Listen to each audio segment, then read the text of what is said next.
মদিনার একটি এতিম ছেলে ছিল। ওই ছেলেটার একটা খেজুরের বাগান ছিল। ওই খেজুরের বাগানের পাশে আর একজন সাহাবা, নাম হলো আবু লুবাবা।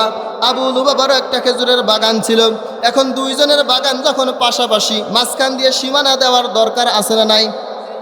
সীমানা যখন নির্ধারণ করতে যাবে, প্রাচীর যখন দিতে যাবে, দেখা গেল ওই এতিম ছেলেটার একটা খেজুরের গাছ ওই যে পাশের সাহাবা আবু লুবাবা তার জায়গার মধ্যে পড়ে গেল।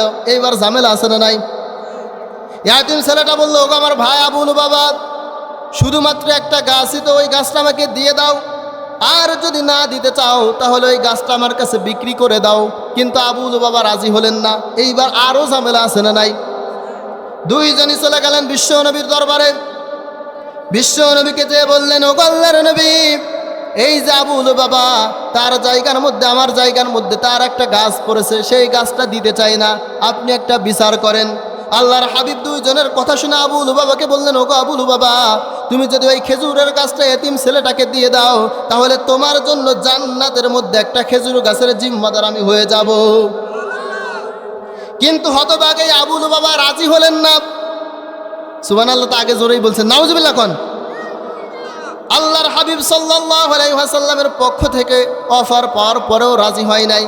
কিন্তু এই তিনজনের কথোপকথন পাশ থেকে আরেকজন সাহাবা শুনছিলেন, ওনার নাম হলো আবু দাহদা রাদিয়াল্লাহু আনহু। আবু দাহদা এবার বললেন, ওগো আল্লাহর নবী, এই যে আবু লুবাবা, এই আবু লুবাবার থেকে ওই ইয়াতিম ছেলের ওই গাছটা যদি কোনো কায়দায়, যদি কোনো কৌশলে আমি নিয়ে দেই, তাহলে আপনি কি আমার জন্য জান্নাতের মধ্যে একটা খেজুর গাছের জিম্মাদার হবেন নাকি? আল্লাহর হাবিব বললেন, নাম ইয়া আবু দাহদা, অবশ্যই তোমার জন্য খেজুর গাছের জিম্মাদার আমি হয়ে যাব। তাহলে এই কথাই রইল। আবু দাহদা আবু লুবাবার পিছন পিছন বাইরে চলে আসছে। এবার এসে ডাক দিয়েছে, ওগো আমার ভাই আবু লুবাবা, আল্লাহর নবী তোমাকে যেই গাছটা দিতে বলেছে ওই গাছটা তুমি আমার কাছে বিক্রি করো। আবু লুবাবা বললেন, কি পরিমাণ বিনিময় দেবা? আবু দাহদা বললেন, কি পরিমাণ বিনিময় তুমি চাও? মদিনার মধ্যে সবচেয়ে বড় খেজুরের বাগান হলো আমার বাগান। আমার বাগানের মধ্যে 600 খেজুরের গাছ রয়েছে। বাগানের মধ্যে বাগান বাড়ি এবং কুয়াও রয়েছে। আল্লাহর হাবিব সাল্লাল্লাহু আলাইহি ওয়াসাল্লাম যেই গাছটা দিতে বলেছে, তুমি যদি ওই গাছটা দাও, আমার 600 খেজুর গাছ, বাগান বাড়ি, কুয়া সহ তোমাকে দিয়ে দিব।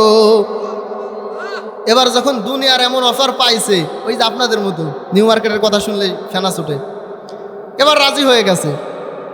আবু দাহদা আবু লুবাবার সঙ্গে কথা বলে দৌড়ে চলে গেছে বাড়িতে। বাড়িতে গিয়ে বললেন, প্রিয়তমা স্ত্রী, আমার এক্ষুনি ঘর থেকে বাইরে চলে আসো। এই ঘর, বাগান বাড়ি, কুয়া সহ সব কিছু আমি বিক্রি করে দিয়েছি। স্ত্রী মনে করলেন বিশাল বড় অঙ্কের পরিমাণে মনে হয় বিক্রি করেছে। জিজ্ঞাসা করলেন, কি পরিমাণ বিনিময় পাওয়া হয়েছে? কি পরিমাণ বিনিময়ে এই বাগান বাড়ি আর কুয়া সহ বিক্রি করে দিলেন? আবু দাহদা জান্নাতের পাগল এই সাহাবা বললেন, দুনিয়ার কোনো বিনিময়ের জন্য বিক্রি আমি করি নাই। আল্লাহর নবী আমার জন্য জান্নাতের মধ্যে একটা খেজুর গাছের জিম্মাদার হবেন। জান্নাতের ওই খেজুর গাছ পাওয়ার জন্য দুনিয়ার 600 খেজুর গাছ, বাগান বাড়ি, কুয়া সহ আমি বিক্রি করে দিয়েছি।